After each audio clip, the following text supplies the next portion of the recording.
Welcome to Man Does Tech, where I solve the problems you didn't even know you had. In this video, I will show you how to connect your Wii remote. First, make sure your Wii console is powered on and ready to go.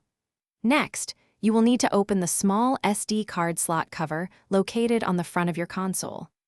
Inside this slot, you will find a tiny red sync button that we will use in the next step to establish the connection.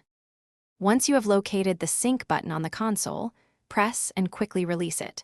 Then, immediately open the battery cover on your Wii remote and press the small red sync button found inside.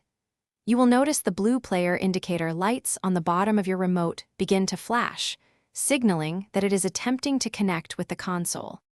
After a few moments, one of the blue player indicator lights on your Wii remote should stop flashing and remain steadily lit. This solid light confirms that your remote has successfully connected to your Wii console. Remember, the Wii system can support up to 4 individual remotes connected simultaneously, allowing for multiplayer fun with friends and family.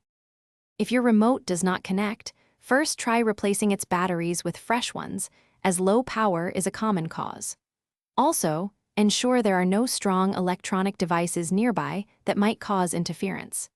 If problems continue, simply reattempt the entire syncing process from the very first step, pressing both sync buttons again to establish a fresh connection.